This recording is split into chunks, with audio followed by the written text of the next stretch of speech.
Hey, it's Brendan Janetti. No, hold on. Devin was picking her ears. I'm not picking my ears. You're a Hold on. raging Devin was bitch. hungry.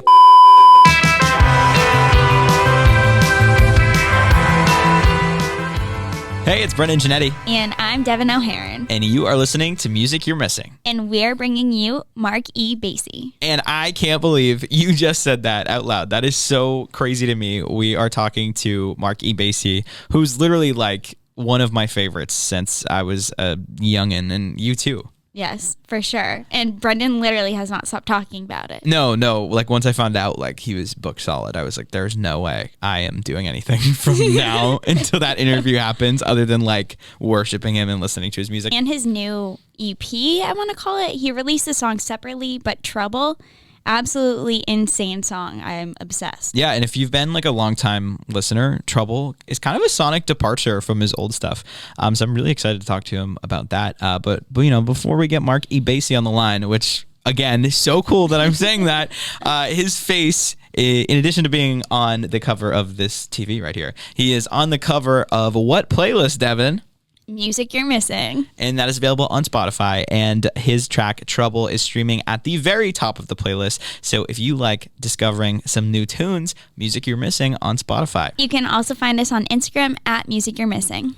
That is correct. Enough talking about us, because that is not why anyone's listening to it. Let's be real. Let's get Marc E. Bassy on the line. How's it going, man?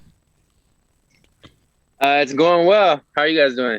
You know, honestly, it's not as sunny as it is where you are right now. Yeah, definitely not as good as you're doing, that's for sure. Where do you live? So we're based out of Boston. So we're in Boston right now. And are you in LA? Very nice. Yeah, I'm in LA. I'm a LA boy. We heard that you really wanted to try the Boston seafood, particularly Yankee lobster, but you were going illegal seafood instead. Have you finally made it to Yankee lobster? I don't think so. It's funny because I'm from San Francisco, and there's like, I feel like going to legals is like when someone goes to like Fisherman's Wharf in San Francisco, it's at the airport, but it's so good. To be honest, I haven't really, obviously, like I've played shows in Boston.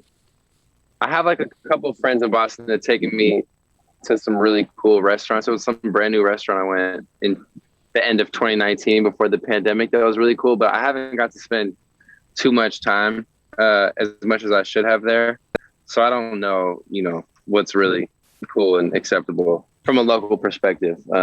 So legals, I've been to every legals though. So we want to talk about the new project, which you actually just said on Instagram that it's coming out later on in the summer. We haven't made like an official announcement, but it's going to come out in August, if I can say that. This is your second project under your own label, New Gold Medal. Yeah. I'm kind of curious, like when you dropped your first independent release, Postmodern Depression, what's the energy like? How's it different now that you finally have that out in the world? And now it's your second project. Honestly, because of COVID, it's sort of hard to like remember. I went from being on tour, touring PMB, to I've been in my house now. I'm back outside. Everything's open again, but it's I'm a little bit maybe disconnected from that energy that I felt at that time.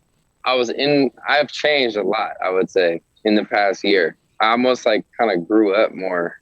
I feel disconnected from that time in my life, and I feel like there's something new is coming. My music is different now.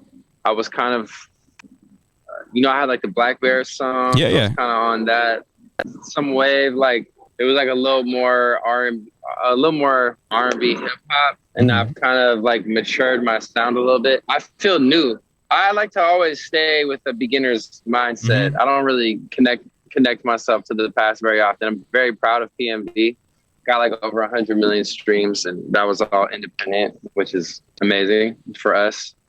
So that was the launching point, but it's fresh and new now. And my new single, Trouble, just came out. It's probably one of my favorite songs I've ever made.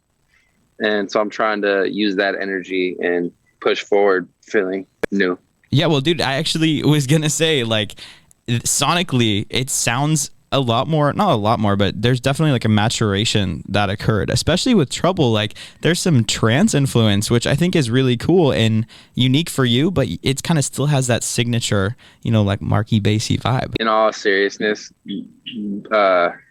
evolving and making my sound better and more interesting to myself is the most paramount aspect of what I do. Like there's nothing really that comes above that. Even if I try to make something else more important than that, I'll sacrifice it eventually. Like my music has to expand. And, you know, in the case of Trouble and this new album, like it can be something as simple as like we've started using like a modular synthesizer. I don't know if you guys are familiar, but it's like an old school synthesizer where you literally have all these boxes and you're plugging in like, you know, this box dictates whether it's a sawtooth or a round sound. And then you go to the reverb over here and then the buzz and you're like plugging things in. And my guitar player from my last tour, he's really good on it.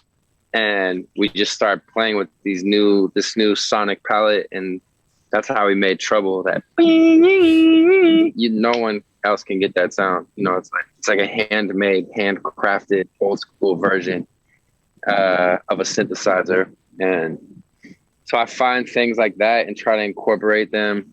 And I started listening to the lost art of dance rock of the early 2010s that doesn't exist anymore, like Empire of the Sun and Phoenix and MGMT, Passion Pit. All that music just fell off the face of the earth. But I think it's going to come back. And I always like that music. I've been kind of like letting that influence my sound now a little bit. You mentioned that kind of genre. Have you been listening to like more modern takes on that, like Rufus Du Sol or like maybe even like Tame Impala? I try to get into Rufus Du Sol. I like them, but they're more EDM. That's you know, like they. I know like they play with a band sometimes maybe, and people, but like when I go to their Spotify, I actually just did this last week. That's funny you say that. And I was like, that's not what I was looking for. Cause it was still like, it was still like big room house music to me, sort of. It sounded huge. And what I'm talking about has a little more breath in it. I was just gonna say that's like a testament to you being onto something. Like there's a untouched sound I think you're kind of tapping into with this project. I really think so. I mean, I had like a crisis in the studio yesterday because I was listening to everything. And I was like, whoa, like a couple of the songs have literally not even a hint of hip hop or R&B.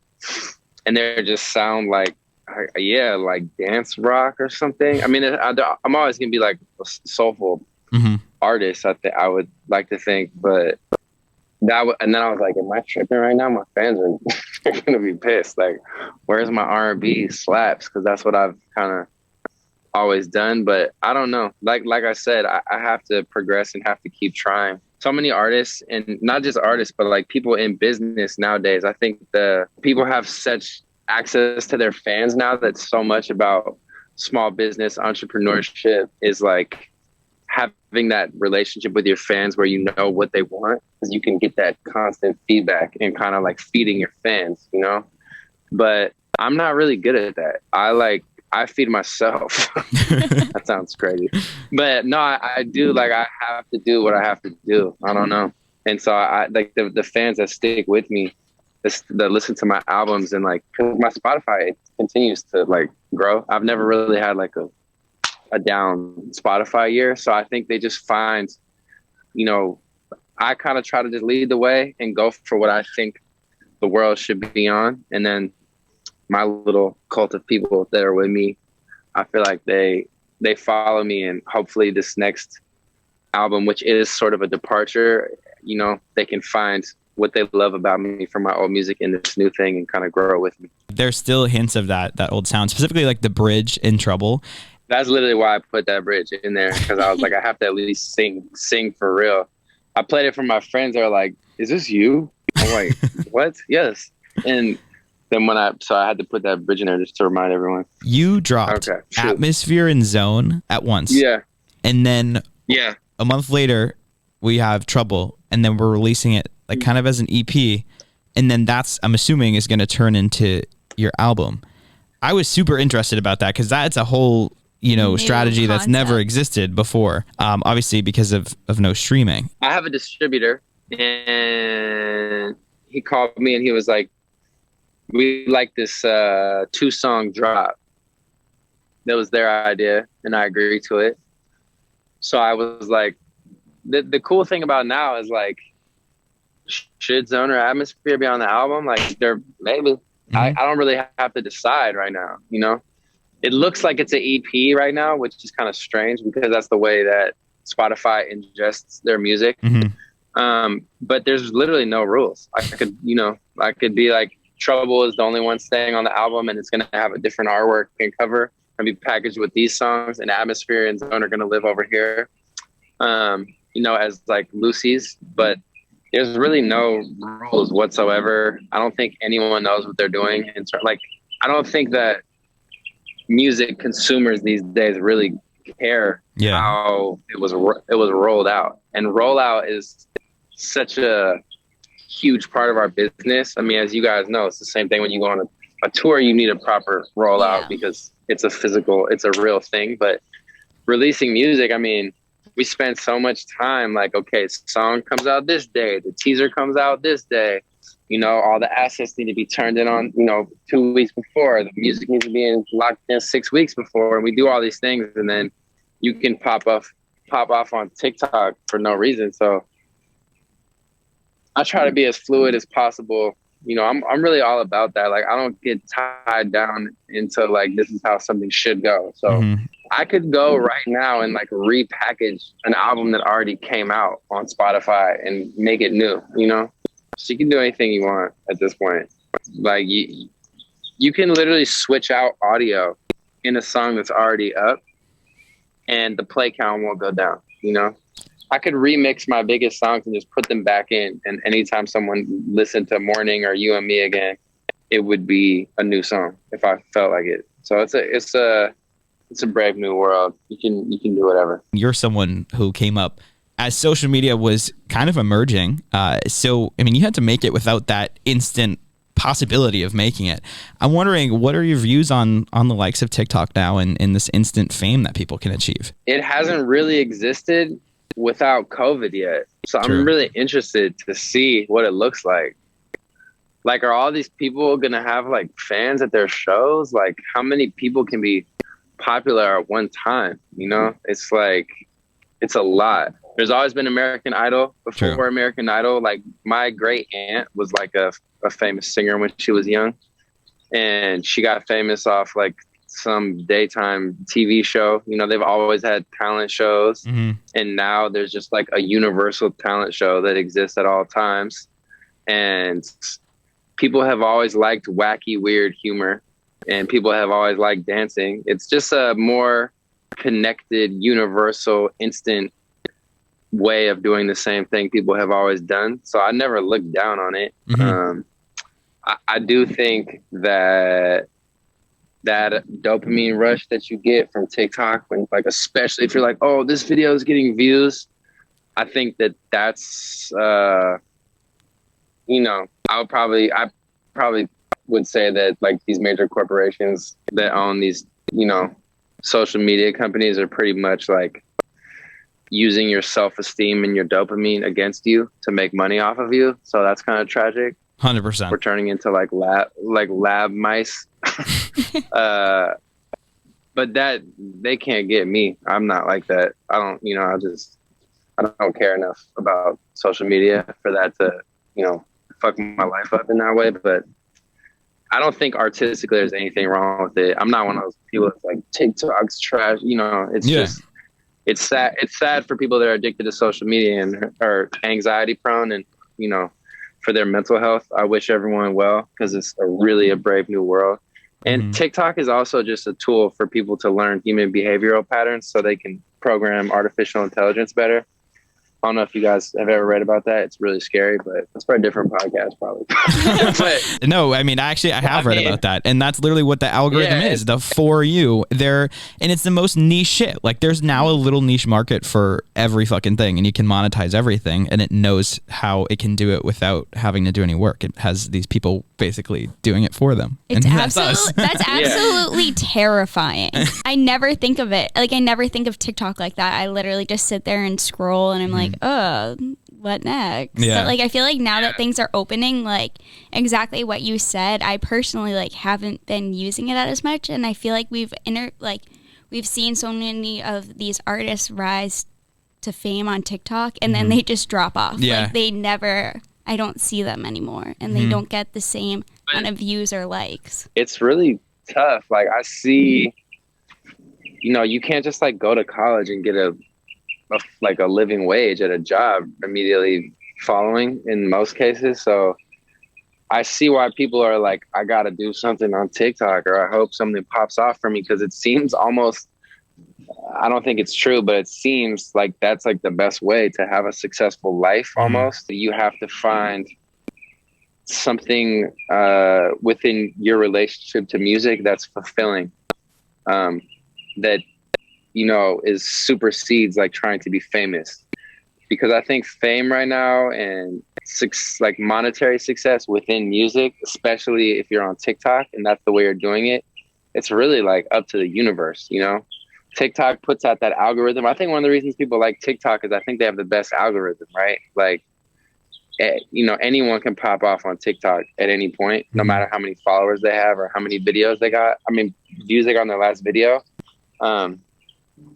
So I understand, but my advice would be to have a connection with your music that fulfills you, that's not dependent on views and TikTok and shit. Like, like for me, it's maturing my sound, getting better at structuring songs, producing songs, making sure, as I listen to my records, like I know a lot of my fans like my old projects, but I love my new music. Kills my first 3 projects. It sounds so much better, and that makes me feel like, okay, that's my job, that's what I do, and that's what I'm attached to. So if you're young and you're just trying to come up, find that thing within your craft that inspires you and gets you up every day and gets you going, and don't just be a sucker and just want the clout and be like, if I don't have views, like, don't let your self-worth be tied in with all that. And the worst thing is too, is like once you have it, there's always something else that you don't have. It's just like this never ending ride of trying to get more, especially in music, whether it's behind the scenes or you're in front of a mic. I mean, that's life too. It's like meditate, get a Zen practice. That's the best way to deal with that. No matter what, there's always, going to be someone else better than you, richer than you. There's always going to be someone healthier than you. Like whatever you're going for, if you're constantly like craving things out of life other than just being present, you're going to suffer. So we got a little deep there. Let's lighten it up. How have you been adapting to this new, somewhat post-COVID world? I'm double vaccinated. I had COVID. I got COVID really early on.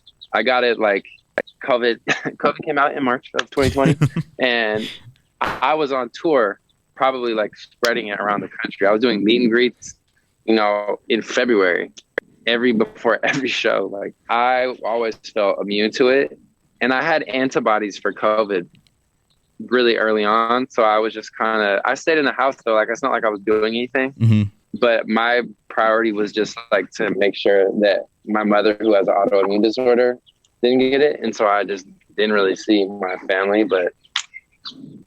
Other than that, trying to like protect the elderly, I've been pretty open and free and living my life as normally as possible. The one thing that's been really tough for me is not playing any shows, because that's like, I didn't notice it until recently. Like, damn, it's kind of made me a little depressed because that's what I do. I've never not played shows for an entire year ever. That's never happened to me since I was 17. So that's been a strange adjustment. Was it bittersweet? Like, were you like, okay, at least I get free time. I don't have to tour. I've been doing this forever. Or was it like, fuck, I need to get back? I think I just started to realize it was kind of fucked me up a little bit to not play shows, because a lot of my self-esteem and a lot of my, when you play a show and there's like, maybe like I've gotten up to like maybe 2,000 people, 2,000 cap venues in certain cities, and that's right what I was doing. Like my touring career was at an all-time high right as COVID hit. Luckily, I got to do that whole tour. That would have made me really upset, and that probably would have fucked me up if I hadn't have gotten my full tour in. Yeah, I can imagine. But the last shows that I played were like packed out big shows, and when you see like, you know, that line around the building and you feel the thing growing, it's like, wow, this is really like a thing. This is turning into something. I'm doing it. And to have that taken away and just be in the house. And then that coincided with TikTok becoming everything. Mm-hmm. That was a little hard because I don't really know where I'm at right now. You know, I put out songs and like they're streaming cool, but I haven't been able to go out and really see the effect that it has live. So I'm just excited for that. After we get off this, I'm actually going to go to like a band rehearsal too. So that must be so good, being able to like finally play. And I feel like there's finally light at the end of the tunnel. Like shows are actually a real thing. I know. I'm so excited. like I feel like people are just going to forget that COVID even happened. Mm-hmm. I know it sounds crazy, but you know, like the first time you go into a packed place, you're going to be like, whoa, this is weird. And by the third time, you're going to be like, whoa, did we used to not, that mask period was so strange. Like that social distance. Like I think that's what's going to happen with people. Well, I think just this whole new chapter for you is wicked excited. Wicked. Wow. I just exposed our Boston. It's like super exciting rather. You got like the new sound. Obviously you've had no chance but to be away for like a year and a half, and things are finally opening up. And it's also cool that, you know, you still got those deals on the table. Like I'm just excited to see what's in store for you. How are your new live sets with this new music and all this that you've learned over a legit fucking trauma period? What's changing? We have to find out. I really don't know yet. Like I haven't really had too much time. Like I've been writing and producing this music so much that I'm just starting to get the live part to get into it. But it's definitely more, I hate to say it, but it's like less influenced by hip hop music. I feel like the one thing that really the culture just got a hold of is like the torch has been passed from when I was like coming of age in hip hop culture to now. It's like really a different world. Like I'm from the like Drake, J. Cole, Kendrick. Mm-hmm. That's like when I was, you know, we're like the same age, you know? So, but even though I'm not a rapper, that's like what I consider my like music, I guess. And now it's like something completely different. And so I kind of took myself out of that a little bit and got more musical because I don't feel connected in that way. You know, hip hop music is so cultural.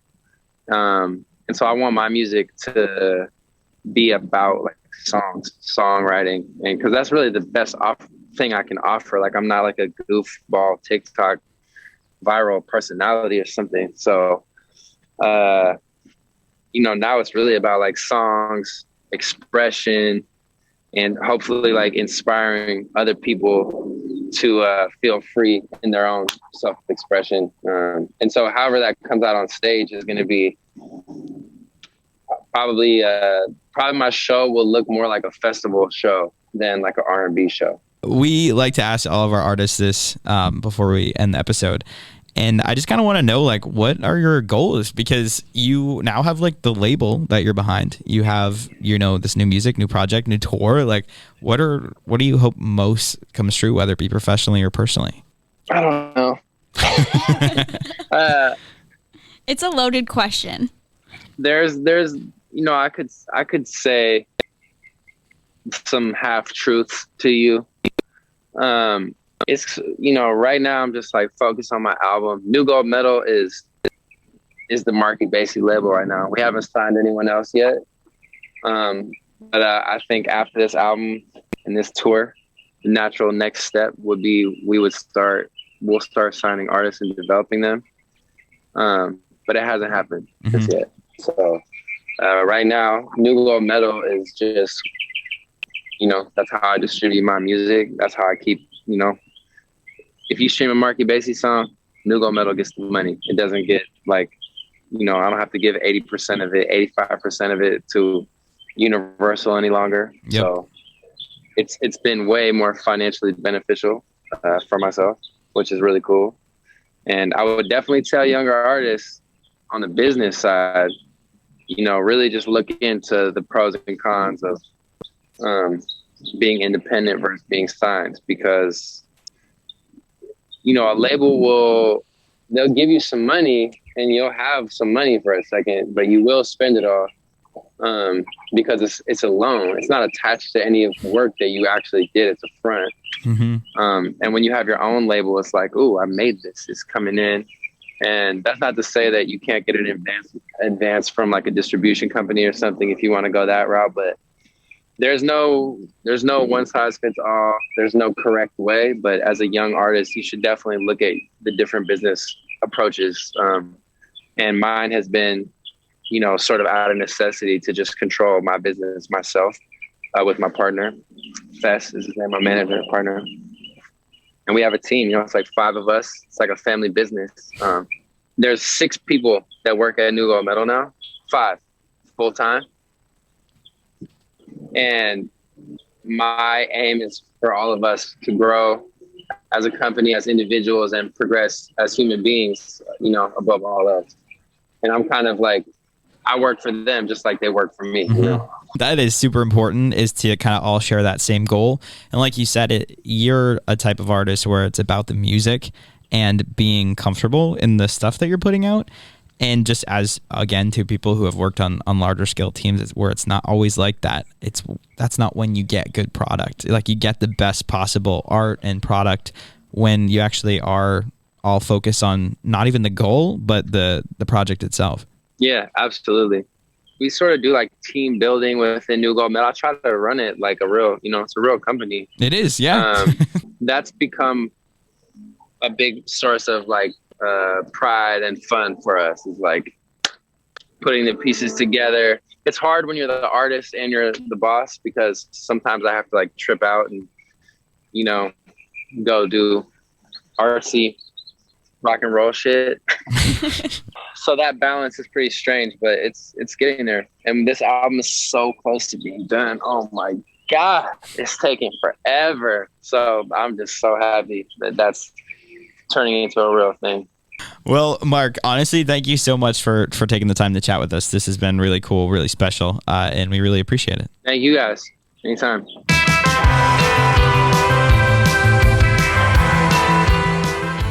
After talking to him, it is insane to see how much he has evolved and how much he's done in the music industry alone. Like, that's a great way to put it. Evolution. It is really cool to talk with someone who has seen success. And like I was saying in the interview, it's like a weird kind of thing of, he's evolved, but he also has that signature style and sound, which to me is like indicative of someone who has really found themselves in their sound, which is like your end goal as an artist. So it is really cool to just talk to anyone, that's at that point in their career. I know. And I feel like he was saying that he does the music for him and not necessarily for his listeners. And his listeners are going to follow anyways. They still like his stuff. Yeah, no, exactly. It's like what's bringing you to them anyways is the sound. That was so awesome. Make sure you hit him up on social media. What's his @ Devin? Marc E. Bassy on Instagram. And then while you're there, make sure to follow us on Instagram @ Music You're Missing. And then make sure you're following our Spotify playlist, where Marc E. Bassy is on the cover. And of course, his track Trouble is streaming at the top. So go check it out. So stoked for what's to come for him. And that's pretty much all for us. Yep. Peace out. Bye.